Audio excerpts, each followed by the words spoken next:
आज हम बेटा अपने मैग्नेटिक इफेक्ट के चैप्टर को आगे कंटिन्यू करते हैं। और जैसा कि पहले लेक्चर में मैंने कहा था कि ओरिस्टेड ने बेटा सबसे पहले हमें किसी भी करंट कैरिंग कंडक्टर में जो मैग्नेटिक फील्ड आपका बनता है उसके बारे में जानकारी दी थी।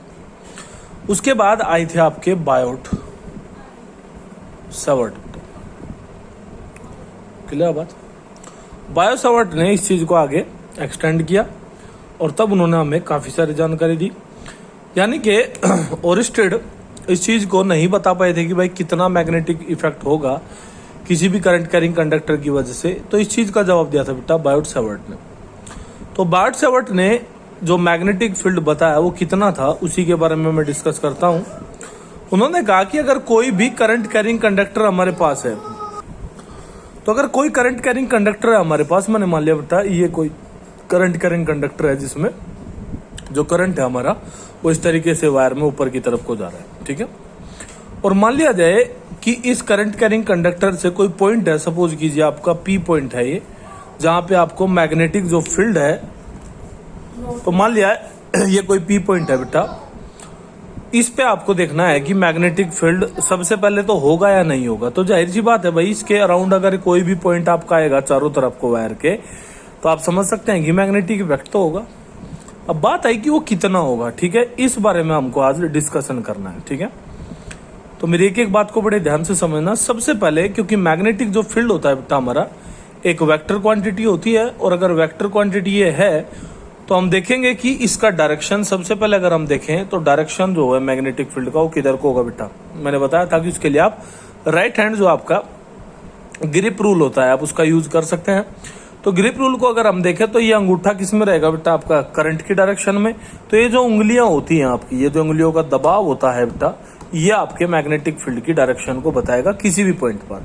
तो आप देख सकते हैं इसमें कि आपका जो मैग्नेटिक फील्ड है वो किधर को आ रहा है बेटा, आपका डाउनवर्ड। तो डाउनवर्ड मैग्नेटिक फील्ड को शो अप करने के लिए मैंने बताया था आपको कि किसका यूज करते हैं बेटा, आपका क्रॉस का। तो हमें पता लग गया कि भाई मैग्नेटिक फील्ड जो होगा इस पी पॉइंट पर वो किधर को होगा आपका, वो नीचे की तरफ को रहेगा। क्लियर बात? ऐसे डाउनवर्ड। क्लियर बात? लेकिन बात है हमारी कि कितना होगा। तो बायोट सावर्ट ने कहा कि भाई पूरे कंडक्टर से एक साथ, ये इसकी कंडीशन है कि पूरा के पूरे कंडक्टर से आप एक साथ मैग्नेटिक फील्ड को किसी पॉइंट पर फाइंड आउट नहीं कर सकते। ये चीज आप लोग भी फॉलो करेंगे हमेशा। क्लियर बेटा बात?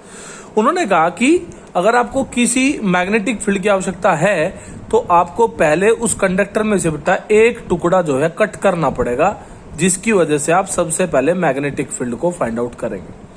मैंने मान लिया कि ये मैंने एक टुकड़ा कट कर लिया बेटा, जिसकी जो एक तरीके से लेंथ है वो मैंने मान ली कितनी है बेटा, आपकी डीएल। इस टुकड़े से ये पॉइंट जो एग्जिस्ट करता है, मैंने मान लिया बेटा ये कितना है, सपोज आपका ये आर डिस्टेंस पे है। क्लियर बात? तो उन्होंने कहा कि ये एलिमेंट जो मैग्नेटिक फील्ड यहाँ पे बनाएगा वो मैग्नेटिक फील्ड होगा बेटा आपका, उसको अगर मैं डीबी से रिप्रेजेंट करता हूं इन मैग्नीट्यूड। क्लियर बेटा बात? तो उन्होंने कहा कि उसका मैग्नीट्यूड डायरेक्टली प्रोपोर्शनल होगा। सबसे पहले ये मैग्नेटिक फील्ड किसकी वजह से है, ध्यान रखिए बेटा, इस टुकड़े की वजह से, ये जो एलिमेंट कट किया है। यानी कि पूरे वायर से आप एक साथ मैग्नेटिक फील्ड को फाइंड आउट नहीं कर सकते।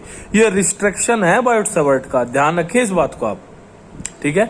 अगर आपको मैग्नेटिक फील्ड निकालना है तो सबसे पहले आपको क्या करना होगा बेटा, उसमें से एक टुकड़ा जो है कट करना होगा, एक एलिमेंट काटना पड़ेगा आप लोगों को। तो ये डीएल एक एलिमेंट मान लिया काट लिया, और इससे हमें आर डिस्टेंस पर मान लिया मैग्नेटिक फील्ड देखना है। तो उन्होंने बताया कि ये मैग्नेटिक सबसे पहले जो है आपका करंट के कैसा होगा बेटा, आपका डायरेक्टली प्रोपोर्शनल। ये पहली बात हुई। सेकंड, उन्होंने बताया कि यही डीबी जो है बेटा आपका डायरेक्टली प्रोपोर्शनल होगा किसके बेटा, आपका इन मैग्नीट्यूड। अगर आप देखें तो डीएल, अब डीएल क्या है बेटा, डीएल है बेटा इस एलिमेंट की लंबाई, यानी कि जो एलिमेंट आपने कट किया है उसकी लेंथ के भी कैसा होता है बेटा, आपका डायरेक्टली प्रोपोर्शनल होता है। क्लियर बात?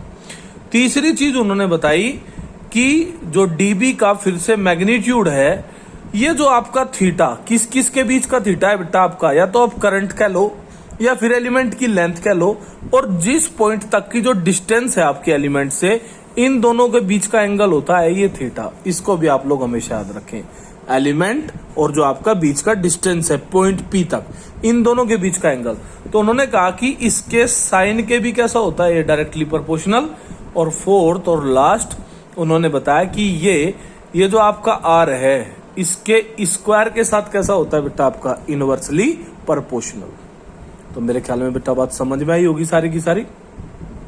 अब इन चारों चीजों को अगर मैं एक साथ यूज करता हूं तो ये आप लोगों को मिलेगा IDL sine theta upon r square. Clear बेटा बात। और आप जानते हैं कि जब हम कोई प्रोपोर्शनलिटी साइन हटाते हैं तो हम कोई कांस्टेंट यूज करते हैं, और यहां पे भी एक कांस्टेंट यूज होता है बेटा म्यू नोट अपॉन 4 पाई। क्या होता है? Mu naught upon 4 pi IDL sine theta upon r square. तो किसी भी एलिमेंट की वजह से जो मैग्नेटिक फील्ड जनरेट होता है, ठीक है, वो कितना होता है बेटा आपका mu naught upon 4 pi IDL sine theta upon r square. Clear बेटा बात।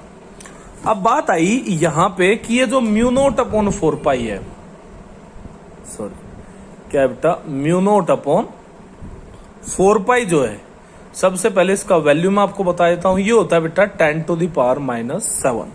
क्लियर बात। 10 टू द पावर -7 ये वैल्यू होता है म्यू नोट अपॉन 4 पाई का।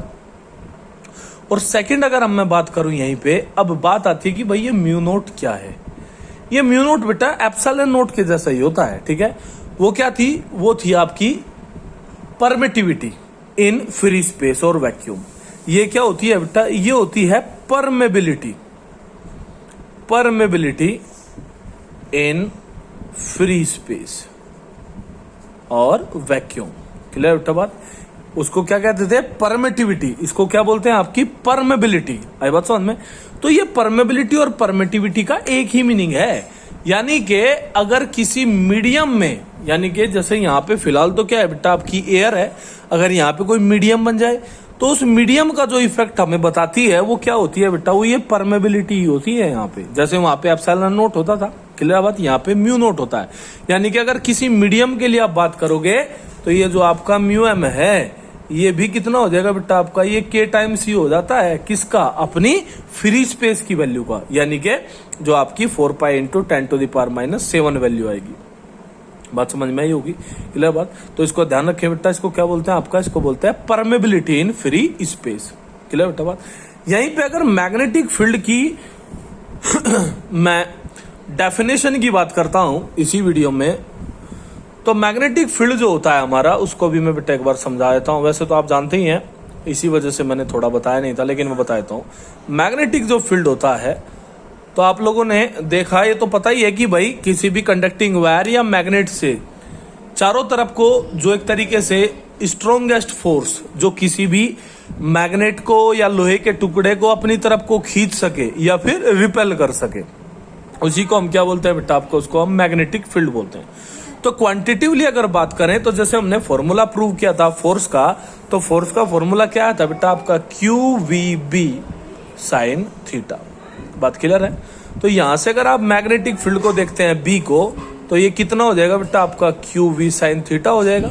और यहां पे अगर आप देखें तो if Q equals to 1 coulomb, V equals to 1 metre पर सेकेंड, और थीटा कितना हो जाएगा बेटा आपका? 90 डिग्री। तो आप पाएंगे कि जो B है वो किसके बराबर हो जाएगा बेटा आपका? वो F के बराबर हो जाएगा।